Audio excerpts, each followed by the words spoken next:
Merhabalar, ben Tuğba. Kanalıma hoş geldiniz. Yaz geldi, içimiz kıpır kıpır. Eminim birçoğunuz tatile gideceksiniz ve orada birçoğunuz susakları, susak dediğimiz kabakları göreceksiniz.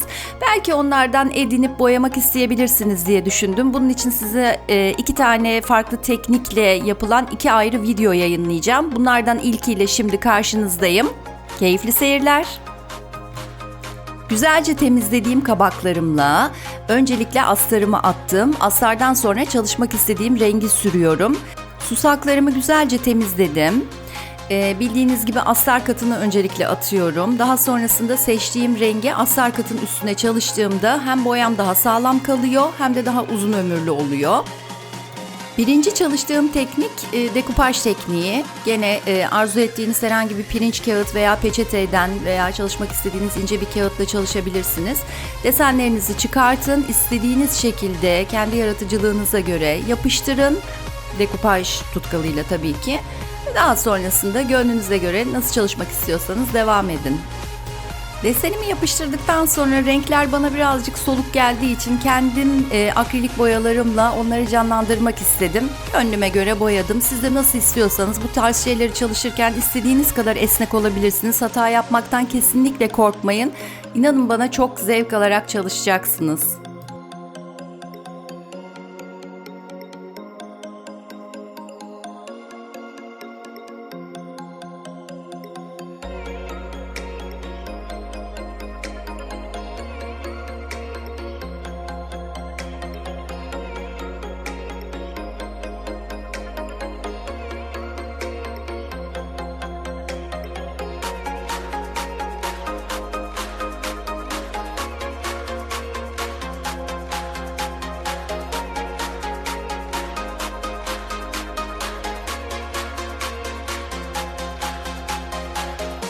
En son vernikleme işlemiyle çalışmamızı tamamlıyoruz, kurumaya bırakıyoruz ve sağlam bir hale gelmesini sağlıyoruz. Evet, gelelim ikinci çalışmamıza.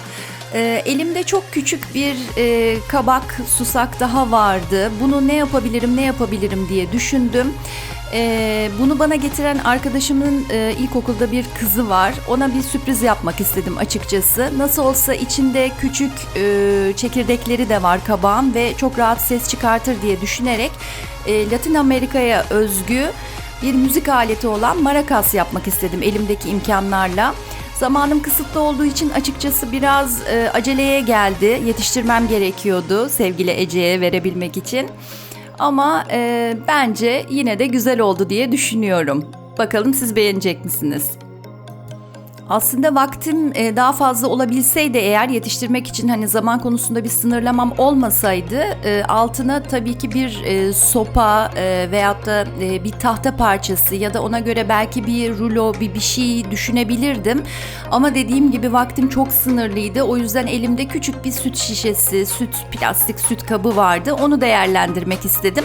Biraz uzun oldu ama dediğim gibi siz onu başka şekillerde de değerlendirebilirsiniz. Artık elinizdeki kabağın ölçülerine, şekline göre ve her şey sizin yaratıcılığınıza kalmış oluyor.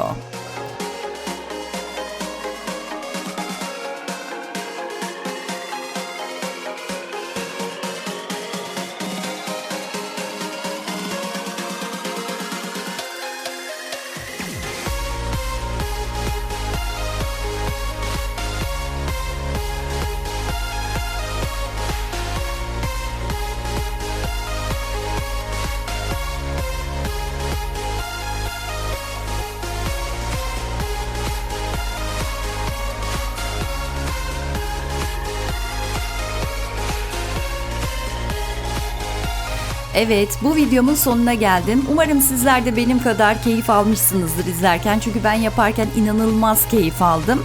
Bir sonraki videomda gene devamını, diğer susakları nasıl çalıştığımı da sizlerle paylaşacağım. Hepinize keyifli bir yaz tatili diliyorum. Beni izlemeye devam ederseniz çok mutlu olurum. Kanalıma abone olursanız, beğenmeye tıklarsanız ve çalışmalarımı dostlarınızla paylaşırsanız çok çok mutlu olurum. Yorumlarınızı da bekliyorum. Hepinizi seviyorum. Kendinize iyi bakın. Hoşça kalın.